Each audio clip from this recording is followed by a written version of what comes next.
Assalamualaikum warahmatullahi wabarakatuh. Nama saya Rama Oleh Termedi. Pada video kali ini saya akan membahas tentang analisis mitigasi bencana sosial. Pertama saya akan menjelaskan dulu apa definisi bencana sosial itu. Jadi bencana sosial adalah bencana yang disebabkan oleh manusia yang meliputi konflik sosial antar kelompok atau komunitas masyarakat. Menurut materi pembelajaran Geografi kelas 11 Kemendikbud 2020.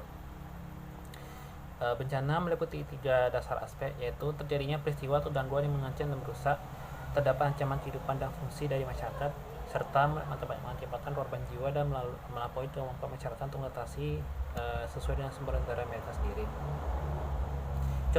Contoh bencana sosial ini seperti kemiskinan, pengangguran, kriminalitas, dan lain-lain.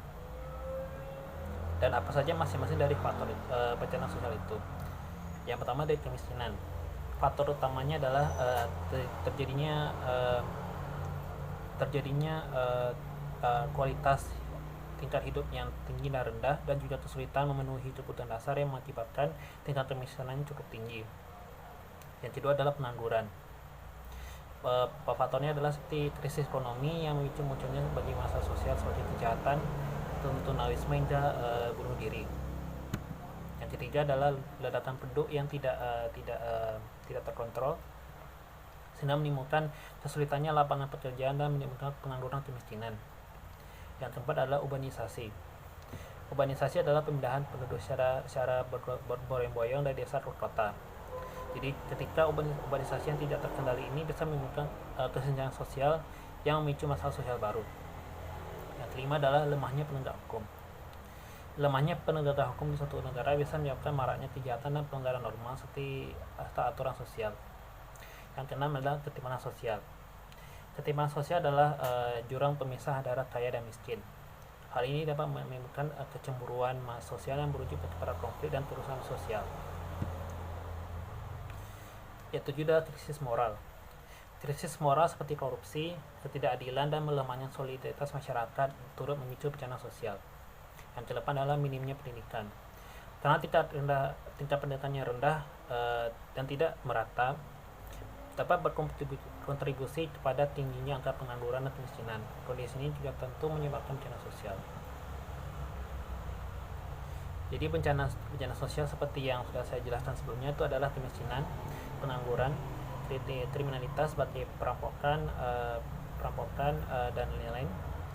Juga ketimpangan remaja atau kenakalan remaja seperti tawuran, narkoba, dan perilaku negatif lainnya, dan juga korupsi. Apa saja dampak dari bencana sosial itu? Bencana sosial jika tidak diatasi secara segera dapat menimbulkan merugikan banyak masyarakat, diantaranya 1. Meningkatnya angka kriminalitas, 2. Stabilitas ekonomi terganggu, 3. Beban negara semakin berat, produktivitas SDM semakin menurun, memicunya diskriminasi, dan ada gangguan kesehatan masyarakat, dan ketidakstabilan politik karena masalah sosial. Nah, lalu bagaimana cara mitigasi untuk bencana sosial? Yang pertama adalah meningkatnya kualitas pendidikan. Jadi pendidikan yang baik tidak dapat menciptakan SDM yang berkualitas dan mengurangi angka pengangguran. Pemerintah juga perlu meningkatkan akses dan kualitas pendidikan lebih baik lagi. Yang kedua adalah menciptakan lapangan kerja. Pemerintah perlu mendorong investasi untuk menciptakan lapangan kerja baru guna menekan angka pengangguran. Yang ketiga adalah program bantuan sosial. Pemerintah perlu menjalankan program bantuan sosial seperti bantuan tunai, subsidi pangan, dan lainnya untuk mendukung keluarga yang benar-benar miskin. Yang keempat adalah memperketat aturan dan penegakan hukum. Penegakan hukum yang tegas terhadap kejahatan tidak korupsi dapat menjadi suatu sosial yang tidak tertib. Artinya ada penegakan hukum keras sehingga bisa lebih tertib situasi sosialnya dan bisa keluar dari bencana sosial. Yang kelima adalah pemberdayaan masyarakat miskin. Bisa dilalui dari pengampilan usaha mandiri agar masyarakat miskin jadi lebih berdaya.